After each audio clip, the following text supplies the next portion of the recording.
जो चार महान विभूतियों की कंटेक्स्ट में बात आज रखनी है, उसमें से मैं सिर्फ चौधरी छोटू राम का जिक्र करूंगा। बाकियों का काफ़ी जिक्र हो भी चुका है। और सही बात यह है कि सर छोटू राम का काफ़ी जिक्र मनोज दुहान जी जो है वो कर भी गए हैं, तो उससे काम आसान हो जाता है। दरअसल किसी भी व्यक्ति को जब तक आप कंटेम्प्रेरी यानी आज की दुनिया से नहीं जोड़ के देखेंगे, तब तक उन्होंने क्या हमारे लिए किया है ये पता नहीं चलता। 70 के दशक में मैं हरियाणा में मैंने ज्वाइन किया था पुलिस सर्विस, और उससे पहले तो कभी हरियाणा का वास्ता नहीं पड़ा था। और 7-8 साल के बाद मुझे एक सज्जन मिले, इनका नाम था प्रोफेसर हरि सिंह। मैं आपके कुरुक्षेत्र में एसपी था, 85 में मुझे ध्यान पड़ता है। तो प्रोफेसर हरि सिंह मुझे मिले, और उनकी खासियत ये थी कि वो लाहौर में सर छोटू राम के घर पे रह के पढ़ते थे। उनकी ससुराल के गांव के थे, खेड़ी जट के, झज्जर में खेड़ी जट गांव है। तो वहाँ के वो लाहौर गए और उनके घर में रह करके उन्होंने पढ़ाई की, बीए किया, एमए किया। और वो जैसे कि एक फैनेटिक होता है, वो मतलब जब बातें करते थे तो वो लगातार छोटू राम की बातें करते थे, और उससे मेरा इंटरेस्ट पैदा होना शुरू हुआ। और जब मैं गांव में जाता था, लोगों से बात करता था, मैंने पाया कि ऐसा कोई भी गांव नहीं होगा जहाँ की किसान परिवार जो है वो छोटू राम से परिचित ना हो। लेकिन ताज्जुब मुझे ये हुआ कि जो पॉलिटिकल पार्टीज थी वो छोटू राम का नाम ही नहीं लेती थी। मैं तो किसी के स्पीच में, तकरीर में, उनके इलेक्शन मैनिफेस्टो में या कहीं भी ये जिक्र नहीं पाता था कि भाई ये प्रोग्राम, ये कार्यक्रम हम जो है इसको लागू करेंगे। छोटू राम के अपने ग्रैंड सन यानी नाती चौधरी वीरेंद्र सिंह, तो सीनियर मिनिस्टर हुआ करते थे। अभी वो बीजेपी में चले गए, मिनिस्टर हो गए, फिर शायद अब कहाँ है वो मैं नहीं जानता।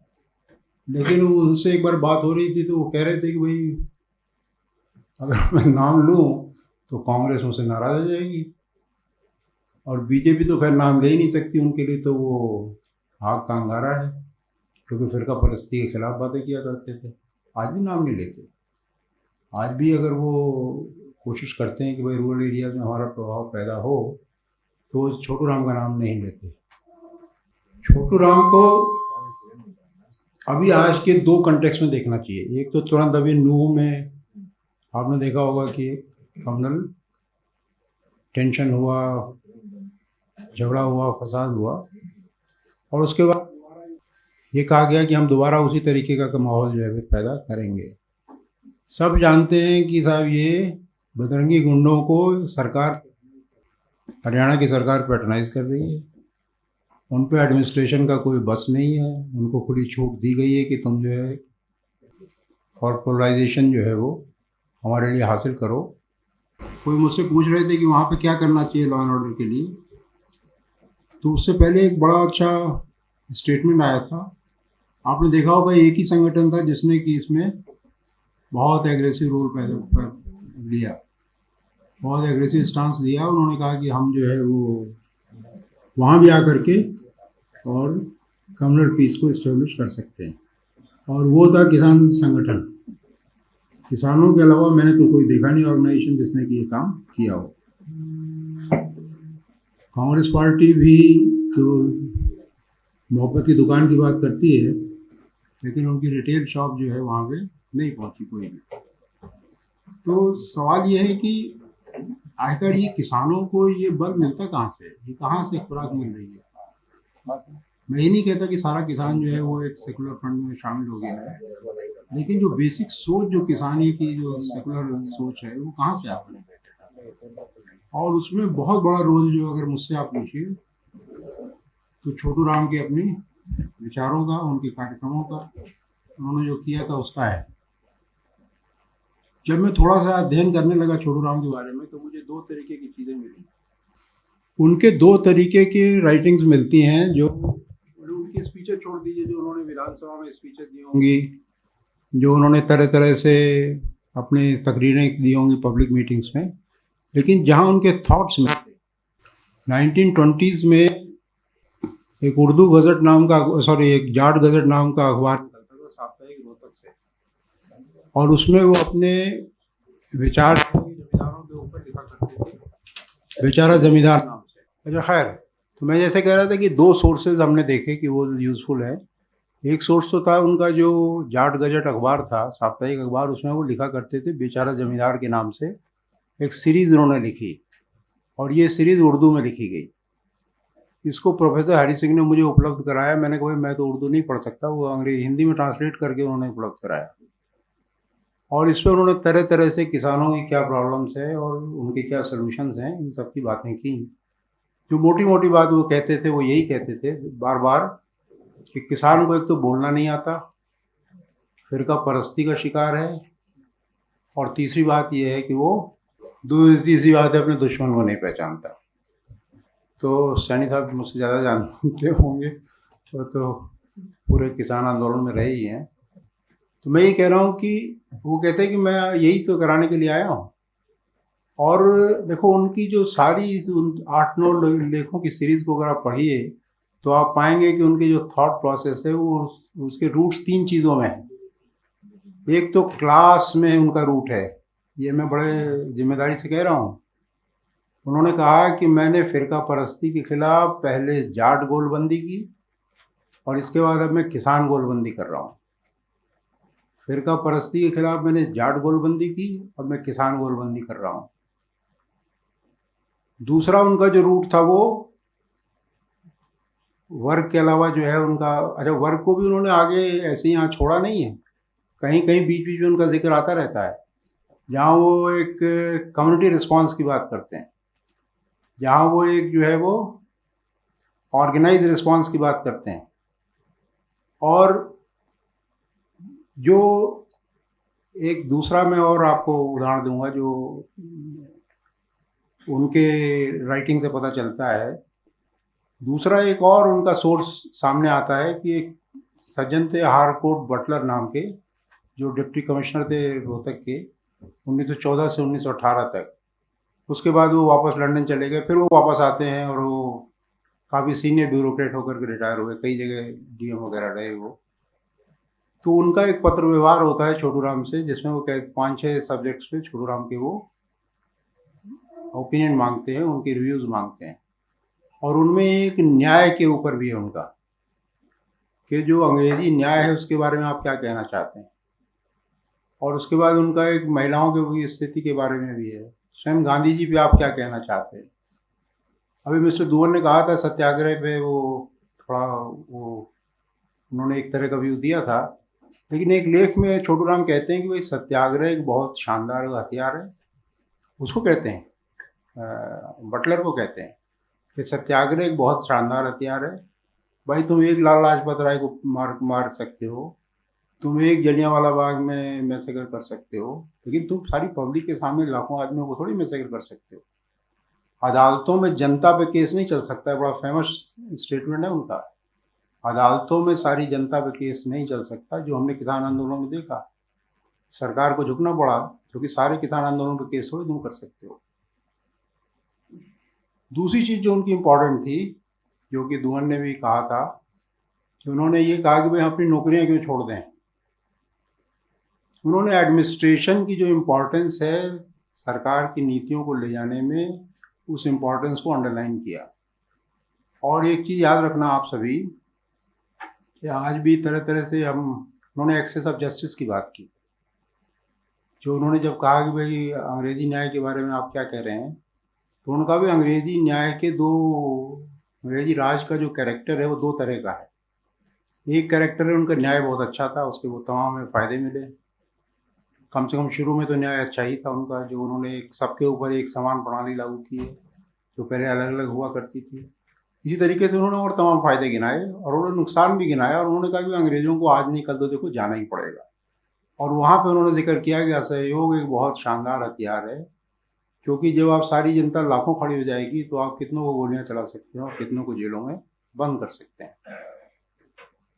लेकिन अगर आप उस दौर के और उनकी बातचीत से जो मुझे समझ में आता है, उन्होंने इस तरीके से इसको डिस्टिंग्विश किया कि एक डोमिनेंट जो कांग्रेस का लीडरशिप थी, कांग्रेस का मूवमेंट था, कांग्रेस का एजिटेशन था, वो पॉलिटिकल फ्रीडम की बात कर रहा था, देश को पॉलिटिकली फ्री कराने की बात कर रहा था। वो भी कहते हैं कि हाँ ये ज़रूरी है, लेकिन एक दूसरा जो उतना डोमिनेंट तो नहीं, लेकिन फिर भी अपने अपने तरीके से जो डोमिनेंट था, जिसमें अम्बेडकर भी थे और छोटू राम भी थे और बाकी तमाम और महानुभाव थे, वो सोशल फ्रीडम की बात कर रहा था और ये मान रहा था कि भाई जब तक सोशल फ्रीडम नहीं होगी तब तक समाज की और बात नहीं हो सकती।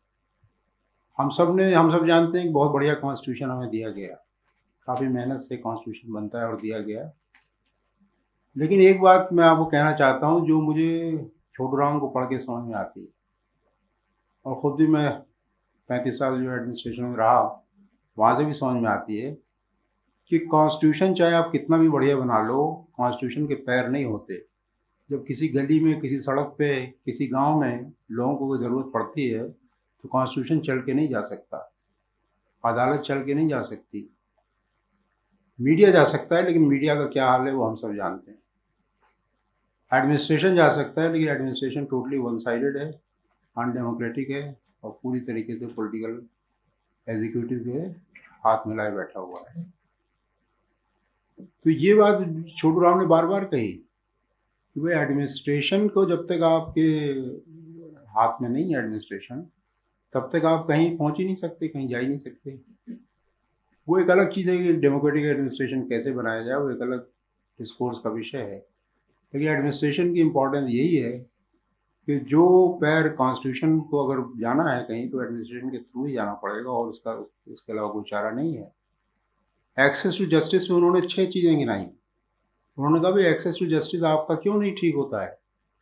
एविडेंस एक्ट, जिसका अभी अभी एक चेंज रूप पार्लियामेंट में रखा गया है, उस एविडेंस एक्ट को उन्होंने कहा कि इसको मेरा बस चला तो मैं गंगा में फेंक दूँ। ये छोटू राम के वर्ड हैं कि इस एविडेंस एक्ट को आपके गंगा में फेंक देना चाहिए। क्यों? कहते हैं हमारे पंचायतों में जो आदमी खड़ा होता है तो सच बोलता है। अब पता नहीं बोलता, लेकिन उनके ज़माने में वो कहते हैं कि भाई हमारे ज़माने में पंचायतों में जो गवाही देता है वो सच बोलता है, और आपकी अदालतों में जो बोलता है वो झूठ बोलता है। आपका पूरा एविडेंस एक्ट ही झूठ पे आधारित है।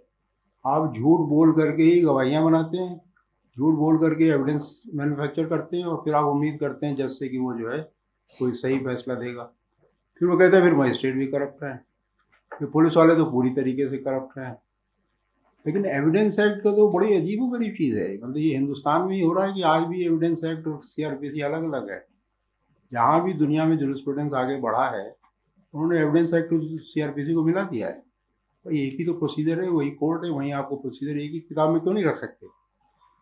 एक्सेस टू जस्टिस पे उन्होंने अगला कहा कि भाई आपके जो न्याय होता है, जो केसेस चलते हैं, उसमें लोगों का पार्टिसिपेशन तो है ही नहीं। उसमें तो वकील बोलते हैं, जज सुनते हैं, लोगों का पार्टिसिपेशन कहाँ है। वो भाषा ही नहीं समझते, वो उस परंपराओं को नहीं समझते। जज उस जमाने में वो अंग्रेज जजों की बात कर रहे थे। वो एक अंग्रेज जज आता है, हाईकोर्ट में बैठ जाता है, एक यंग जज आता है, सेशन जज बन के बैठ जाता है। लेकिन क्या वही स्थिति आज भी नहीं है? ऐसा कोई टेस्ट होता है क्या कि भाई जो जज साहब हैं, इतनी बड़ी अदालत की, वो सारी परंपराओं को समझते हैं?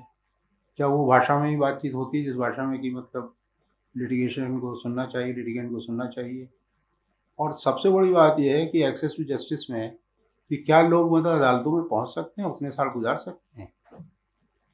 अभी वैसे पता नहीं मुझे कहना चाहिए कि नहीं कहना चाहिए, बट मैं एक इंटरव्यू देख रहा था, एक बहुत ही प्रगतिशील, बहुत अच्छे और इंटीग्रिटी में जिनका काफ़ी नाम लिया जाता है, कम से कम हम लोग जैसे लोगों के लिए तो हीरो जैसे ही हैं, मिस्टर दुष्यंत दवे, जो आपके बार एसोसिएशन के प्रेसिडेंट भी रहे हैं मेरा ख्याल है। तो उनसे एंकर ने पूछा, एंकर ने सवाल भी आधा ही पूछा। उसने कहा भाई एक्सेस टू जस्टिस, क्योंकि वकीलों की फीस काफ़ी होती है, तो एक्सेस टू जस्टिस लोगों को कैसे मिलेगा? लेकिन इस सवाल को छोटू राम ने अपने ज़माने में काफ़ी बड़ा बना दिया। उन्होंने सिर्फ एक्सेस टू जस्टिस को वकीलों की फीस से नहीं जोड़ा, उन्होंने वकीलों की फीस के अलावा भाषा की बात की। उन्होंने कहा कि पार्टिसिपेशन क्यों नहीं है हमारा न्याय में, जो पब्लिक है उसका पार्टिसिपेशन न्याय में क्यों नहीं है, हम क्यों नहीं हेल्प कर सकते न्याय पाने के लिए, हम किसी केस के इन्वेस्टिगेशन में हमारा रोल क्यों नहीं है। तो एक्सेस टू जस्टिस की बात की उन्होंने क्लास की बात की, और उन्होंने जो फिरका परस्ती के खिलाफ बड़े जोर शोर से खड़े रहे। एक उनका बड़ा महत्वपूर्ण डॉक्यूमेंट है, कोई भी गूगल करके उसको पढ़ सकता है। आपको याद होगा कि जब पार्टीशन की बात चल रही थी तो 44 में एक राजा जी कमेटी बनी थी, इन्होंने एक प्रस्ताव पेश किया था राजगोपालाचारी के नेतृत्व में, और उस लोग मानते हैं कि उस प्रस्ताव को गांधी जी का भी समर्थन था, और उसमें डिवीज़न की भी बात की गई थी पंजाब और बंगाल के। उसके विरोध में छोटू राम ने एक लेटर लिखा था, वो लेटर पढ़ने लायक है। उस लेटर में मतलब सारी चीज़ें आ जाती हैं, कैसे इसमें क्या कॉन्सिक्वेंसेज होंगे, कैसे इसमें जो कम्युनल बेसिस है उसको आपने रिकॉग्निशन दी है, कैसे जिन्ना के आर्गुमेंट्स को आप एक्सेप्ट कर रहे हैं, कैसे आप अपने ही जो तमाम चीज़ें हैं उनको नहीं कर देख पा रहे हैं, वगैरह वगैरह। एक लंबा सा उन्होंने लेटर लिखा था, वो सबको पढ़ना चाहिए, उससे उनकी सारी की सारी जो है चीज़ें भी सामने आ जाती हैं। तो ये कोई ऐसी चीज़ नहीं थी जिसको हम कहते हैं कि साहब एका होना चाहिए, कोई जाट एका होना चाहिए, किसान एका होना चाहिए। ये एक उन्होंने क्लास इंटरेस्ट को पहचाना और क्लास इंटरेस्ट को उन्होंने आगे बढ़ाया। छोटे छोटे दो एनेक्डोट बता के मैं ख़त्म करता हूँ, एक उस ज़माने का और एक अब का। एक एनेक्डोट तो जो उनकी पत्नी का आता है, छोटू राम की पत्नी का। उनके पास भी वकील हो गए थे और पैसे आने लगे थे, घर में पैसे बचा लेती थी। कोई एक आदमी जो रोज़ाना किसान आया करता था उनके पास, उसने कहा भाई मैं बेटी की शादी करनी है और क्या आप मुझे कुछ पैसे उधार दे सकती हैं। तो उन्होंने कहा अच्छा कल आए बताऊंगा, कल बताऊंगी। और कल उन्होंने कहा मेरे पास 600 रुपये मैं दे तो दूंगी लेकिन ब्याज लूंगी तेरे से। बोले तो ब्याज दे दूंगा। वो ये ले गया, उसने शादी कर ली, और जब शादी के कुछ दिन बीत गए तो आया तो इन्होंने कहा भाई ब्याज देने शुरू करो। तो उसने कहा देखो ब्याज के पैसे तो नहीं है, आप मूलधन मेरे से ले लो, फिर ब्याज आप मैं चुकता करता रहूँगा। फिर ये झगड़ा चलता रहा, ये कहने लगी नहीं ब्याज दो पहले, वो कहने लगा मूलधन दूंगा, और अंत में वो आना ही बंद हो गया। अब इनको परेशानी भी हुई, मेरे तो 600 रुपये भी चले गए। फिर सलाह करके इन्होंने अपनी बेटी को यानी चौधरी वीरेंद्र सिंह की मदर को ये कहा कि भाई आप जो है मेरा पिताजी से जिक्र करो इसका। उन्होंने छोटू राम से जिक्र किया वक्त देख करके कि ऐसे इनके पैसे वो ले गया। तो उन्होंने अगले दिन बुलवाया उसको और कहा भाई क्या आपने पैसे लिए थे? बोले हाँ लिए थे। तो आप वापस क्यों नहीं करते? बोले मैं तो वापस करना चाहता हूँ लेकिन ब्याज नहीं दे सकता मैं कह रहा हूँ कि पहले आप मूलधन ले लो फिर ब्याज ले लेना। बोले हाँ ब्याज भी मांग रही थी? बोले हाँ ब्याज मांग रही थी। बोले 2 दिन बाद आना। 2 दिन बाद से पहले उन्होंने अपनी पत्नी को कन्फ्रंट करा, भाई आप ब्याज मांग रही थी? बोले हाँ ब्याज मांग रही थी। एंड यू इंसिस्टेड कि ब्याज पहले दिया जाए? बोले हाँ। 2 दिन बाद जब वो आदमी आया तो छोटू राम ने कहा भाई ऐसा है कि वो पैसे हमने दिए कन्यादान में, जिसने ब्याज मांगा उसको मिलेंगे 0, पैसे ले जा। मैं तो लड़ रहा हूँ कि इनके ब्याज से छुट्टी मिले मुझे। आपको सबको पता होगा ना कि कर्जा माफी और तमाम चीज़ें उनकी शुरू कराई हुई हैं। जब इस किताब को हम लिख रहे थे, एक प्रोफेसर दीपचंद निर्मोही हैं पानीपत में, बड़े अच्छे समाज सेवी, तो उनके जिम्मे मैंने लगाया था अब इनकी कोई ऐसी जीवनी लिखी है जो कि लोगों को पढ़ने में आसानी हो, उनको समझने में। तो उनको एक प्रिंसिपल मिली जो रिटायर हो गई थी, और प्रिंसिपल ने बड़ा अजीबोगरीब एनेक्डोट सुनाया, मैं आपके सामने रखता हूँ, जिसमें वो कहने लगी कि साहब एक दिन एक गांव, जिस गांव में वो प्रिंसिपल थी, वहाँ के एक किसान आते हैं उनके पास, अच्छे खासे संपन्न किसान, और कहने लगे बेटी मुझे जो है रोज़ाना जब तुम ये अपना करते हो ना, प्रार्थना करते हो, तो मुझे 3 बार चौधरी छोटू राम की जय बोल दिया करो, बस मैं 3 बार जय बोल के चला जाऊँगा। बोले भाई जय तो मैं बोल दूँ और गवर्नमेंट की मैं प्रिंसिपल हूँ तो सरकार मेरी नौकरी खा जाएगी। बोले तो नौकरी की चिंता ना कर, मेरे पास 300 बीघे जगह है, 100 बीघे तुझे मैं दे के जाऊँगा। बोले 300 बीघे और 100 बीघे कैसे दे जाओगे? बोला भाई ये सब छोटू राम की देन है, हमारी तो कुर्क हो गई थी। उन्होंने किसी बनिए का नाम लिया जो पुश्तैनी उनकी ज़मीन है, जो कुर्क कर रहा था, और इस उन्होंने कहा कि इस ज़मीनों को अगर आज हम इन ज़मीनों के मालिक हैं तो उनकी वजह से ही है। मतलब ये एक सेंटिमेंटल बात हो सकती है, इमोशनल बात हो सकती है, लेकिन इसमें काफ़ी कुछ हद तक जो एक शुक्रिया अदा करता है कि पूरा का पूरा समाज अपने हीरो को उसमें छुपा हुआ है। कहने को तो मतलब इतनी भी चर्चाएं मेरी हुई, फिर उनसे इतनी चर्चाएं हुई कि मैं पता नहीं कब तक आपसे चर्चा करता रहूँगा, वो ख़त्म नहीं होगी।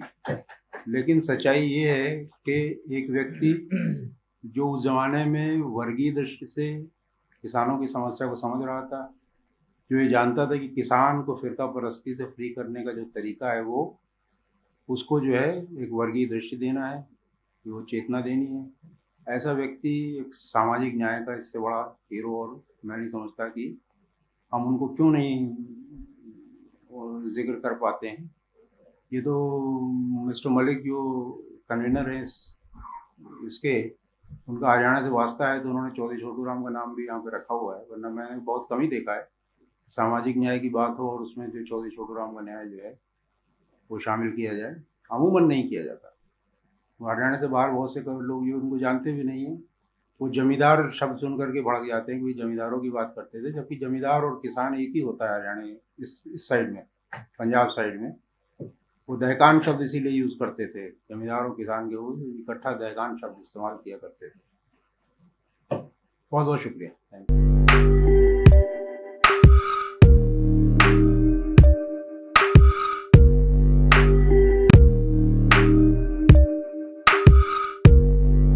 ਸਾਡੇ YouTube ਚੈਨਲ ਨੂੰ ਸਬਸਕ੍ਰਾਈਬ ਕਰੋ।